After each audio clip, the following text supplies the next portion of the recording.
Selamat pagi anak-anak, hari ini kita masuk ke materi rotasi, bagian dari materi transformasi geometri. Kita masuk ke bagian rotasi atau perputaran.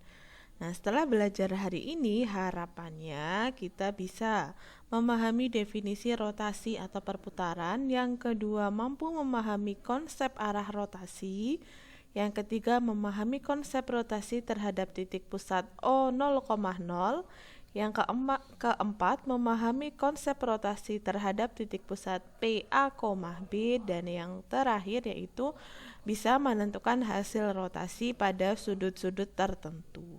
Topik hari ini yaitu yang pertama kita membahas definisi dan arah rotasi, yang kedua jenis rotasi, nanti ada terhadap titik pusat O0,0 dan terhadap titik pusat PA, B, dan yang ketiga yaitu rumus rotasi. Nanti sekalian kita membahas mengenai contoh soalnya. Ya, kita ke yang pertama yaitu definisi dan arah rotasi. Mungkin kalian sudah sering mendengar istilah rotasi ya. Rotasi secara definisi yaitu secara matematika yaitu transformasi yang memindahkan titik-titik dengan cara memutar titik-titik tersebut sejauh ini membacanya theta, sejauh theta terhadap suatu titik pusat rotasi. Apa sih maksudnya? Ini misal ada titik A di sini. Nah, titik ini akan kita putar terhadap titik pusat atau titik O0,0, maka kita buat garis. Nah, berputarnya sejauh theta, maka kita buat theta. Nah, tinggal kita, kalau kalian mau memakai gambar berarti menggunakan jangka dan busur. Nah, ini seperti ini, tinggal ditarik garis. Nah, ketemu titik A aksen, X aksen, Y aksen. Selanjutnya arah dan besar sudut rotasi. Ada dua konsep utama. Yang pertama yaitu ketika misalkan ada garis atau ada titik, kita putar. Ini kita sebutnya berlawanan arah jarum jam, karena kalau searah jarum jam kan berarti ke sini. Nah, kalau berlawanan berarti ke atas. Nah, ketika berlawanan arah jarum jam, konsepnya itu sudutnya bertanda positif. Jika rotasi berlawanan dengan arah jarum jam, maka sudut putar bernilai positif. Maka ketika berputarnya searah jarum jam, kalian lihat arah jarum jam itu bagaimana? Arah jarum jam itu seperti ini, ke sana dan seterusnya. Nah, ketika dia berputar searah jarum jam, maka sudutnya bernilai negatif. Ya, jika rotasi searah dengan jarum jam, maka sudut putar bernilai negatif. Selanjutnya yang kedua yaitu jenis rotasi, nanti akan dibedakan menjadi dua, yaitu rotasi terhadap titik pusat O0,0. Simbolnya itu kita pakai huruf R dengan indeks atau bagian bawahnya ditulis ini menunjukkan pusatnya O0,0, ini menunjukkan besar sudutnya. Nanti bagaimana penggunaannya kita bahas. Nah, ketika AX, Y dirotasikan dengan pusat O sebesar theta, hasilnya A aksen, X aksen, Y aksen. X aksen, Y aksennya dirumuskan seperti ini. Nah, nanti kalian tidak usah bingung karena ada beberapa sudut yang biasanya dipakai. Nanti saya beri rumus akhirnya saja. Yang kedua, jenis yang kedua yaitu terhadap titik pusat PA, B. Nah, ini karena tadi pusatnya P, maka ditulisnya P. Kalau tadi kan pusatnya O, kita tulis O. Nah, rumusnya bagaimana? X aksen, Y aksennya seperti ini. XY ini menunjukkan titik awalnya, AB menunjukkan pusatnya. Yang ketiga yaitu rumus rotasi. Ini beberapa sudut atau beberapa rumus rotasi pada bidang kartesius ini untuk sudut yang sering dipakai. Saya berikan rumus akhirnya saja. Ini sebaiknya kalian tulis di buku tulis kalian. Ini saya beri contoh misal yang pertama, maksudnya simbol ini maksudnya rotasi terhadap titik O sebesar 90 derajat. Ini rotasi terhadap titik O sebesar min 90 derajat. Nah, ini nanti kalau di soal biasanya bisa ditulis langsung sebesar 90 derajat atau sebesar min 90 derajat. Tapi kadang juga ada yang menuliskannya misal berlawanan arah jarum jam sebesar 90 derajat. Berarti nanti kalian pakai yang ini plus 90 derajat. Tapi kalau di soal tertulis searah jarum jam sebesar 90 derajat, nah searah jarum jam berarti kan negatif. Berarti kalian pakai yang kedua. Pakai sudut yang kedua yaitu min 90 derajat. Berarti nanti pakai rumus ini. Ya, ini rumus yang kedua. Rumus yang selanjutnya. Nah, ini nanti silahkan ditulis.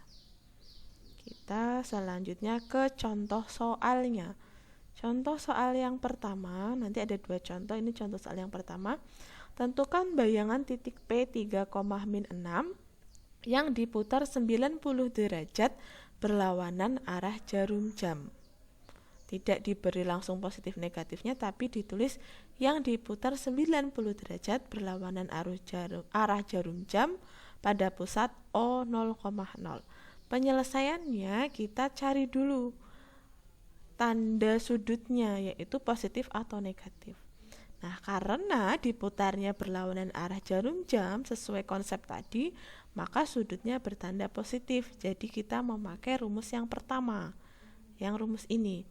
Nah, tapi kalau nanti di soal lainnya dituliskan berputar searah jarum jam, berarti sudutnya bertanda negatif. Berarti min 90 derajat. Ini nanti min 90 derajat. Berarti kalian pakai rumus yang kedua yang ada di tabel pertama tadi. Nah, kita tinggal masuk ke soalnya. Soalnya P3, min 6. Rumusnya ketika ada AX, Y diputar terhadap titik pusat O sejauh 90 derajat, maka koordinat bayangannya menjadi min Y, X. Berarti misal tadinya ada 2,1 menjadi min 1,2. Misal tadinya 4,2 maka menjadi min 2,4. Nah, begitu juga dengan ini 3, min 6 berarti jadinya min 6 karena Y-nya kan anggapnya ini min 6. Nah, ketika Y jadi min Y berarti min 6, X. X-nya berapa? Oh, X-nya 3 berarti min 6, 3. Min 6 berarti hasilnya 6. Berarti P aksen 6,3. Maka diperoleh kesimpulan bayangan titik P 3, min 6 yang diputar 90 derajat berlawanan arah jarum jam pada pusat O 0,0 adalah P aksen 6,3. Contoh 2.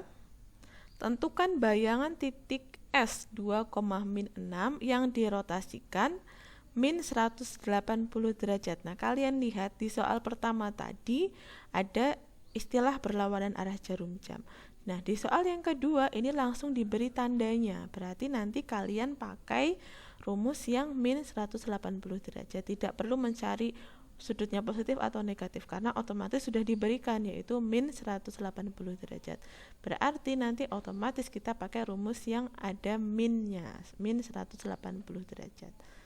Nah, dirotasikan min 180 derajat pada pusat P3, min 4. Kalau tadi pusatnya O 0,0, sekarang pusatnya P3, min 4. Berarti kita pakai rumus yang terhadap titik pusat A, B. Maka kita perlu mencari XY-nya berapa, AB-nya berapa. Kita akan mencari XY-nya. Nah, titik awalnya kan 2, min 6. Artinya X-nya 2, Y-nya min 6. Terus pusatnya 3, min 4. Artinya A-nya 3, B-nya min 4. Selanjutnya kita tinggal masuk ke rumus yang pusatnya A, B. Tetanya berarti min 180 derajat. Maka kalau kita substitusi jadinya seperti ini. X-nya kita ganti 2, Y-nya kita ganti min 6, A-nya kita ganti 3, B-nya ganti min 4. Theta-nya diganti min 180 derajat. Nah, ini kalau kalian kesulitan menghitung, tinggal pakai yang tabel saya berikan tadi. Kalian pilih yang min 180 derajat. Kita kembali. Nah, yang min 100, nah ini min 180 derajat. Nah, berarti kalian pakai ini. Min 1, 0, 0, min 1. Kalau kalian kesusahan mencari cos dan sin-nya, langsung pakai ini boleh. Nanti bagian matriks langsung diganti min 1, 0, 0, min 1. Nah, kita lanjut. Tadi kita sampai sini ya. Nah, tadi masih ingat kalau kita mau pakai yang tadi langsung ketemunya min 1, 0, 0, min 1. Kalau kita hitung pun hasilnya sama. Min 1, 0, 0, min 1. 2 dikurangi 3 berarti min 1, min 6, min 4 berarti min 6 plus 4. Hasilnya min 2, 3 sama min 4 kita tuliskan lagi.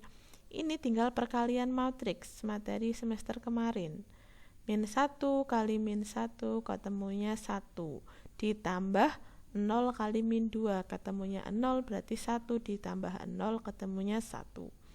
2 dari 0 dikali min 1 hasilnya 0 ditambah min 1 kali min 2 hasilnya plus 2 berarti 0 ditambah 2 hasilnya 2. 3 sama min 4 kita tuliskan lagi. Nah, tinggal kita jumlah 1, 2 ditambah 3, 4. Berarti 1 tambah 3, 2 ditambah min 4. Maka hasilnya 4 min 2. Sehingga diperoleh kesimpulan bayangan titik S 2, min 6 yang dirotasikan sebesar min 180 derajat pada pusat P3, min 4 adalah P aksen, ini harusnya S ya, adalah S aksen 4, min 2. Kita ganti langsung. Ini harusnya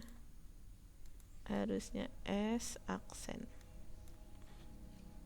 Oke, dari materi yang saya sampaikan tadi, apakah Anda sudah memahami materi hari ini ataukah masih ada kesulitan? Jika masih ada kesulitan, silahkan segera bertanya.